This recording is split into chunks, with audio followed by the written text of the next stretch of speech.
Assalamualaikum warahmatullahi wabarakatuh. Selamat bertemu kembali dengan saya Amir Tengku Ramli, Kepala UPT Jurnal dan Publikasi Sekolah Pasca Sarjana Universitas Ibnu Khaldun Bogor.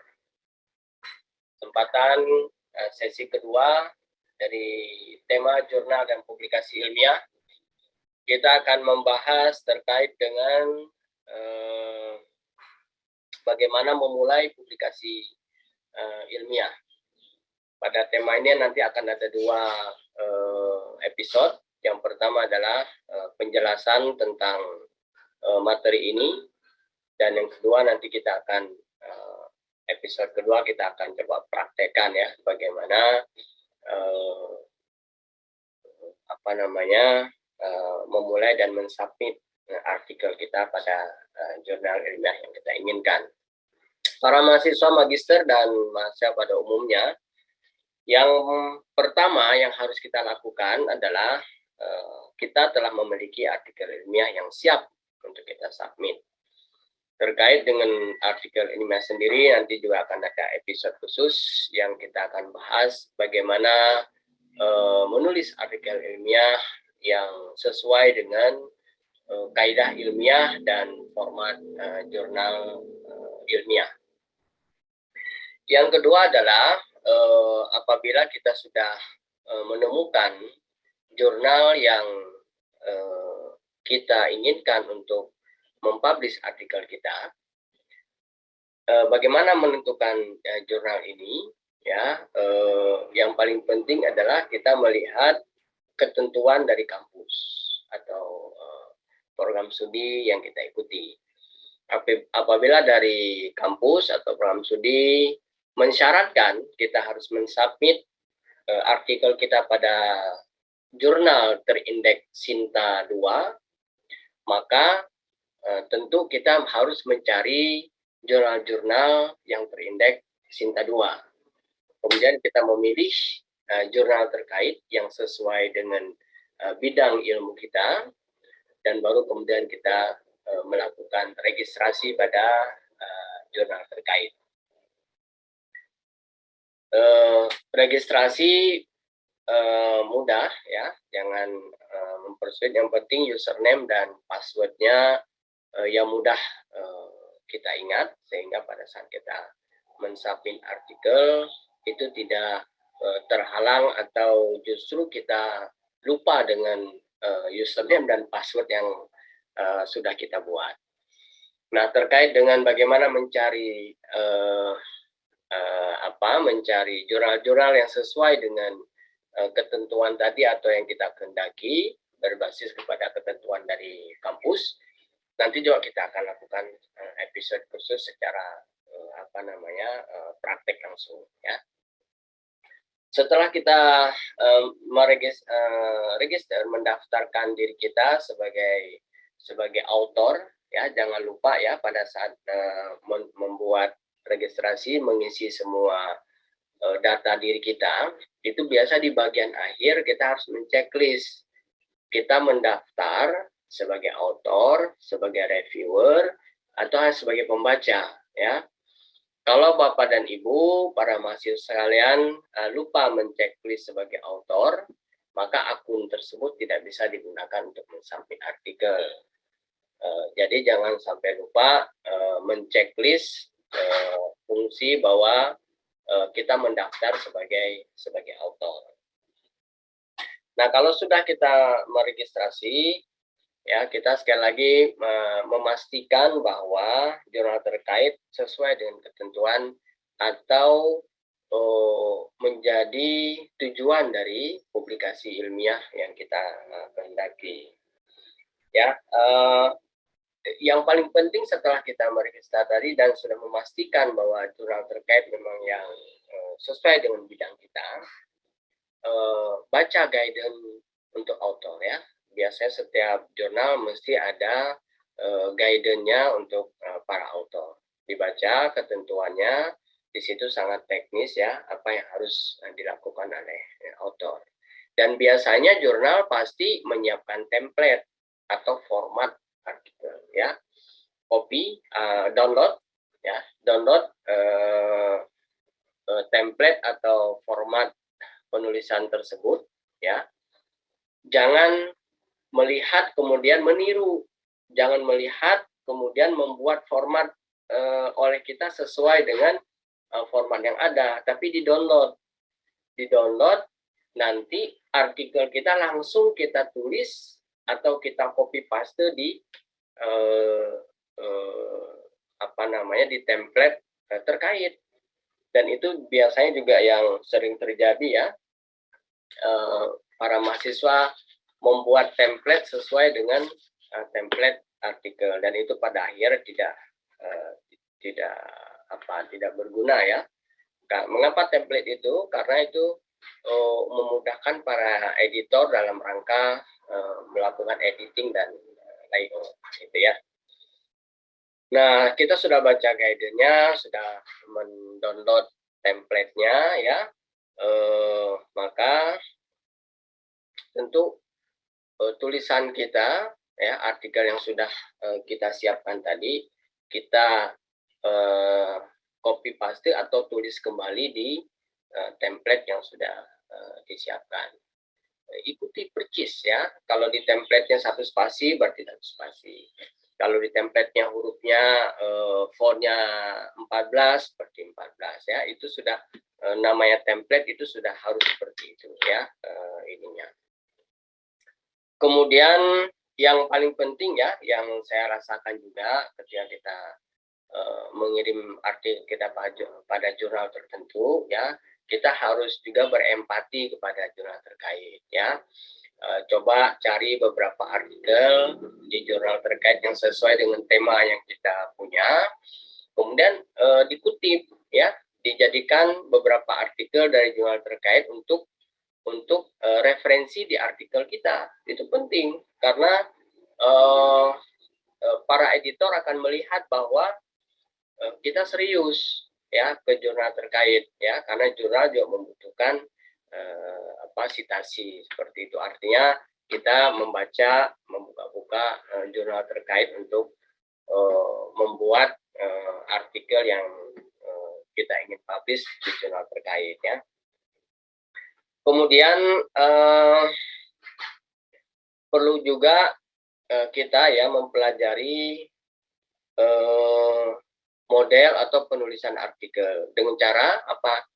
Dengan cara kita membaca artikel-artikel yang ada di jurnal tersebut sehingga angle-nya dapat, ya. Kalau kita angle sudah dapat, model-modelnya, model gambarnya, model tabelnya, sehingga nanti kita akan sangat mudah, ya, menulis pada jurnal terkait.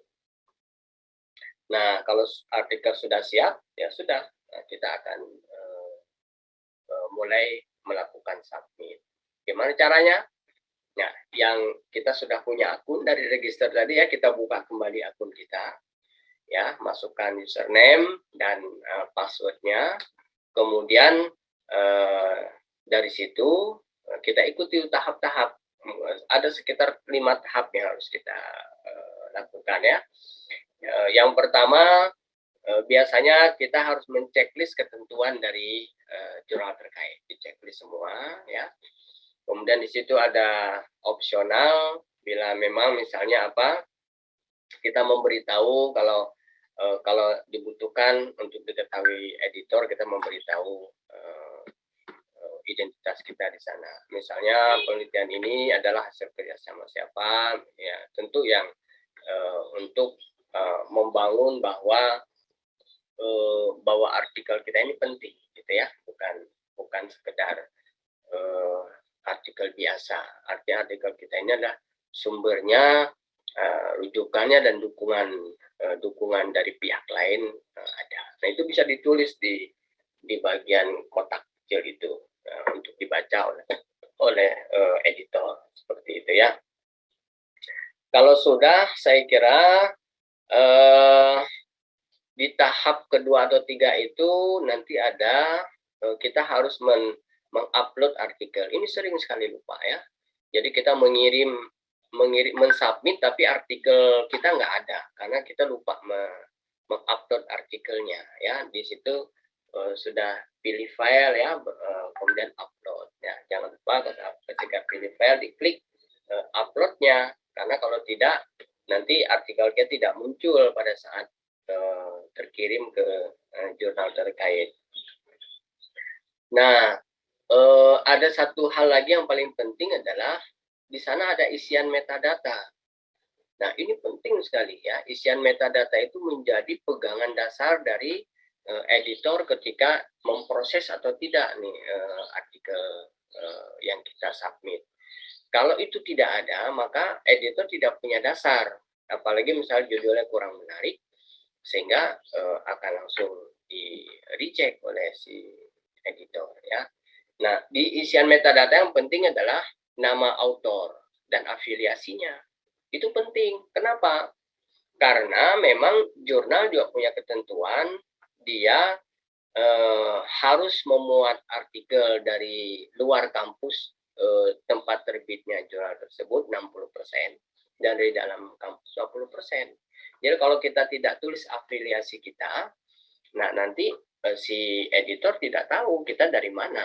Ya, biasanya kalau dari luar itu lebih banyak diperhatikan ya oleh oleh si editor.